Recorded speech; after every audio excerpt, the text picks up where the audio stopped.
News. 69,000 शिक्षक 31 दिन से लगातार लखनऊ इको गार्डन धरना स्थल पर धरना प्रदर्शन जारी है। धरना प्रदर्शन कर रही एक महिला की अचानक स्वास्थ्य खराब होने से शिक्षकों ने आनन फानन में उन्हें अस्पताल पहुंचाया, जहां उस महिला का इलाज हो रहा है।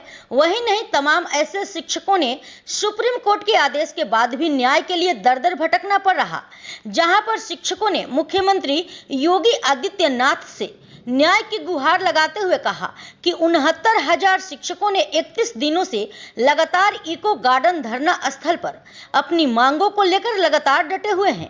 वहीं शिक्षक ने बताया कि सुप्रीम कोर्ट के अंतिम आदेश के बावजूद भी एक अंक से नियुक्ति से हजारों वंचित अभ्यर्थी अपने घरों से यही उम्मीद लगाकर 31 दिन से इको गार्डन धरना स्थल पर धरना प्रदर्शन कर रहे हैं कि एक दिन हमें भी शिक्षक बनाकर सेवा का अवसर मिलेगा। लेकिन हकीकत कुछ और ही बयां कर रही है, जहां पर शिक्षकों ने अपनी मांगों को लेकर मुख्यमंत्री से न्याय की गुहार लगाते हुए दर दर भटकना पड़ रहा है। लखनऊ से संवाददाता मलिक मोहम्मद की खास रिपोर्ट। कर लीजिए, बेल आइकन दबा दीजिए ताकि हमारी पल पल की अपडेट आप तक पहुंचती रहे। शायद इसी चैनल के माध्यम से हमारी आवाज़ मुख्यमंत्री तक पहुंच जाए और हम लोगों को न्याय मिल सके। धन्यवाद। उससे पहले हम अपने दर्शकों को बताना चाहते हैं कि आप लोग चैनल को सब्सक्राइब करिए, इस खबर को ज़्यादा से ज़्यादा शेयर करिए ताकि माननीय मुख्यमंत्री तक ये खबर जाए और इस मामले को संज्ञान में लिया जाए। लखनऊ इको गार्डन में है और लखनऊ इको गार्डन धरना स्थल से जुड़ी हुई पल पल की खबर आपको दिखाने का प्रयास हमारा रहता है। आपको हम दिखाने का प्रयास, बताने का प्रयास करेंगे।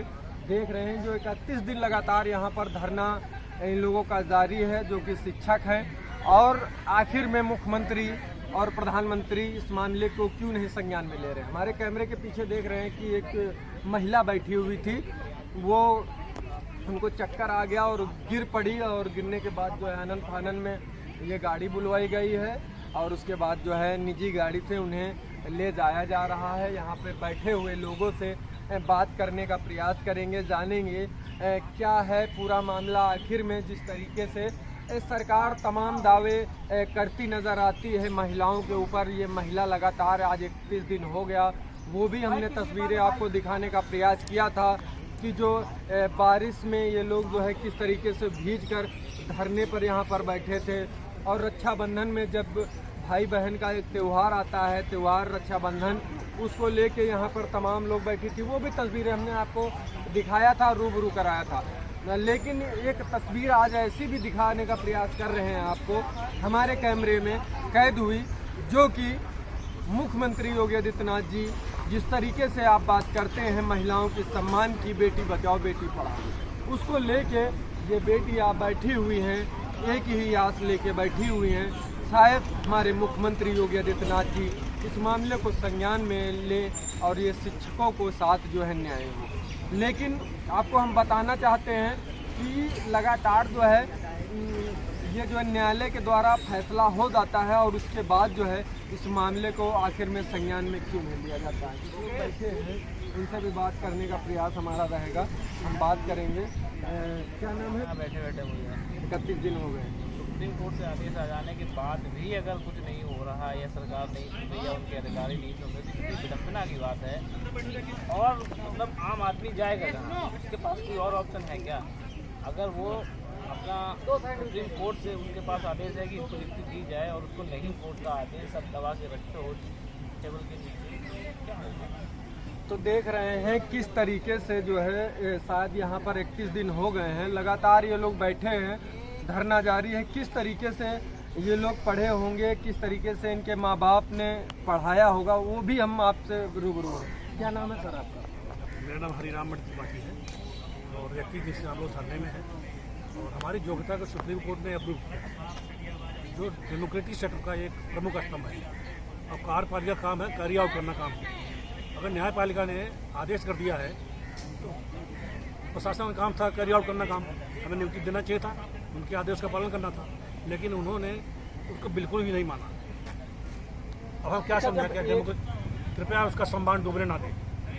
तो जिस तरीके से देख रहे हैं, शायद आप लोगों को लगातार पता ही होगा कि हम जो है लगातार यहाँ पर कवरेज करते हैं, आपको दिखाने का प्रयास करते हैं। हमारा मकसद एक ही रहता है कि सच जो है आप तक पहुँचे। लेकिन ये बड़ी बात है कि 31 दिन होने के बावजूद जो है अभी तक जो है इस मामले को जो तमाम आला अधिकारी और मुख्यमंत्री जी इस मामले को संज्ञान में क्यों नहीं ले रहे हैं। महिला भी बैठी है, इनसे भी बात करेंगे, जो कि ये क्या नाम है, रेणु मिश्रा जी कै दिन से बैठी हुई है? 31 दिन से बैठे हैं। अच्छा। और छोटे छोटे बच्चे हैं, छोटी बेटियाँ भी गई हो 2 साल की है, एक ये बेटी है। इस तरह से बहुत मतलब क्या बताएं, कुछ कह भी नहीं सकते, इतनी मानसिक प्रताड़ना झेल रहे हैं। और ये सरकार सुन नहीं रही, सुप्रीम कोर्ट के आदेश की भी अवहेलना किए हुए है। बताइए सुप्रीम कोर्ट से भी बड़ा कोई होता है क्या न्याय के लिए? होता है क्या? पूछना पड़ेगा इस सरकार से कि भाई आप बड़े हैं क्या सुप्रीम कोर्ट से? कभी तो नहीं दे रहे हैं। जब सुप्रीम कोर्ट ने सही करार दे दिया, योग मान लिया, तो आप दो ना नियुक्ति, क्यों परेशान कर रहे हो?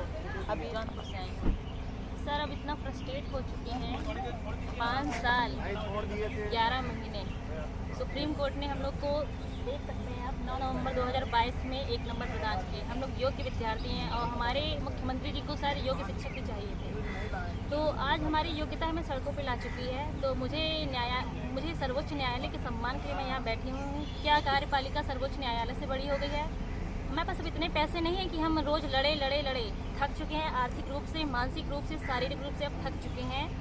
अधिकारी हमारी बातों को पहुंचाते नहीं मुख्यमंत्री तक। नहीं तो मुझे इतना यकीन है योगी जी आप पे कि आपने ही हमारे साथियों की नियुक्ति इतनी जल्दी करवा दी थी, जो ऑलरेडी ज्वाइनिंग कर रहे हैं, उनके 5 साल कंप्लीट हो चुके हैं ज्वाइनिंग के।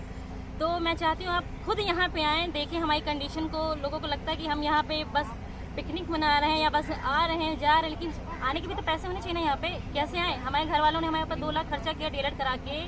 सब प्राइवेट जॉब में हमारे घर वाले हैं, किसी की 8 फैमिली, किसी की 9 फैमिली है। एक पिता है कमाने वाला, किस का खर्चा चलाएगा? 3 औलादें हैं, मेरी एक बहन है, मेरा भाई है, ये मऊ से आई हुई है, ये बस्ती से आई हुई हैं। एक सहपाठी हमारी बेहोश हो चुकी जो जौनपुर से आई हुई थी। कल एक भाई हमारा गिर चुका, परसों उसके एक और दिन पहले एक दीदी बेहोश हुई। अब लगातार अगर 1 महीने से हम आएंगे तो शरीर से तो हम लूज होंगे। किसी की लूज मोशन हो रहा है, किसी की डायरिया हो रहा है, कोई टाइफाइड का शिकार हो चुका है। कैसे हम करें? हमारे पास अब इतने पैसे नहीं बचे हुए हैं, आर्थिक रूप से हम बहुत कमजोर हैं। कैसे उन्होंने DELED किया ये हम लोग जानते हैं। DELED करने के बावजूद हम लोगों ने पेपर दिया, जनवरी में हम लोग ने पेपर दिया 2018 में। उसके बाद गलती थी अधिकारियों की, उन्होंने गलत पेपर बनाया और हमें अयोग्य सिद्ध कर दिया गया। और जब हमें योग्य सिद्ध सुप्रीम कोर्ट ने किया, फिर भी 10 महीने हो गए। हम अधिकारियों से पर्सनली मिलने जाते हैं, वो कहते हैं कौन से 69,000 वाले हो, इस तरह के तमाम मैटर पड़े हुए हैं, हम कैसे तुमको नौकरी दे दे? तुम्हारी जगह तो 75 लोग पड़े हुए हैं, कैसे नौकरी दे दे? घूमते रहो, जाओ कोर्ट कचहरी के चक्कर लगाते रहो। अरे पैसा भी तो होना चाहिए ना कोर्ट से लड़ने के लिए। कहाँ से लाएं? धरना देंगे कि पैसे कमाएंगे?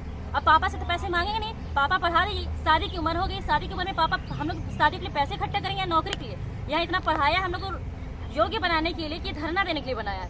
सुबह से शाम तक हम यहाँ जाएंगे तो सेल्फ डिपेंडेंट कब होंगे? हमारी उम्र भी चुकी 25-26 साल हो चुकी है, अब कोई फॉर्म भी नहीं भर सकते, किसी लेवल के नहीं है। 5 साल में हम PCS अधिकारी बन सकते थे ना हम PCS अधिकारी के लेवल रहे, ना हम टीचर के लायक रहे, ना चपरासी के लायक। बस यहाँ पे आते हैं सुबह शाम, हमारे यहीं पी जाते हैं, घर जाते हैं, हड्डी इतनी टूटती, बुखार होने के बावजूद भी अगले दिन आते हैं कि अगर हम टूट जाएंगे तो हमारे ये साथी टूट जाएंगे। मुख्यमंत्री जी आपसे निवेदन है, आप खुद यहाँ, इन लोग की तबीयत ऑलरेडी, इसका चेहरा देखिए कितना रूख गया है, अंदर से इसको जॉइंटिस है, इतनी बीमार है, फिर भी यहाँ आ रही है सिर्फ अपने अधिकार के लिए। अब ये सवाल हमारे आत्मसम्मान का, सर्वोच्च न्यायालय के आत्मसम्मान का है। अगर कार्यपालिका ऐसी ही ढीली रहेगी तो न्यायालय से हमारा विश्वास उठ जाएगा। हम लोगों को मैटर 2018 में 69,000 शिक्षक भर्ती आई थी, जिसमें विभाग ने परीक्षा कराई और उस परीक्षा में कई क्वेश्चन तो वैसे कई गलत थे, जिस पर एक क्वेश्चन ने पर सारे ऑप्शन गलत थे, जिसको इलाहाबाद हाई कोर्ट ने संज्ञान में लेते हुए अथॉरिटी को ये कहा कि आप उस एक अंक से जितने भी बच्चे पास हो रहे हैं उनको नियुक्ति दी जाए, उस दायरे में आते हैं। और हम लोग उस आदेश होने के बाद सभी अधिकारी से मिलते हैं, वो कहते हैं कि आपको हाई कोर्ट से निर्णय आया है, हम आपके प्रक्रिया को संज्ञान में लेते हैं और जल्दी ही नियुक्ति देंगे। और 8 महीने ये पूरे भारत में तो यहाँ से हम लोग जीत गए हैं, लेकिन अधिकारी एक IAS अधिकारी हम लोगों को हरा रहा है। मतलब ये सरकार के अधिकारी, बेसिक शिक्षा विभाग सुप्रीम कोर्ट के आदेश को नकारते हुए हम लोगों को 31 दिन से इको गार्डन में छोड़ दिए हैं।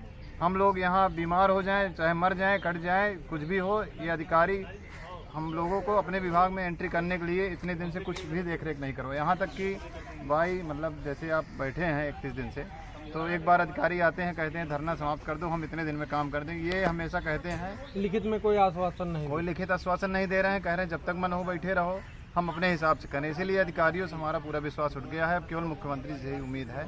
बीच में हम लोग केशव प्रसाद मौर्य जी उप मुख्यमंत्री जी से 25 अगस्त जो अभी बीता हुआ है मुलाकात किए थे। केशव साहब कर रहे हैं कि हम लोग क्यों ही पढ़ाई किए, क्योंकि पढ़े लिखे इंसान की आज के ज़माना पूछता नहीं है। जी क्या नाम है सर आपका? जी हमारा नाम दुर्गेश शुक्ला है। हम प्रतापगढ़ से आए हैं।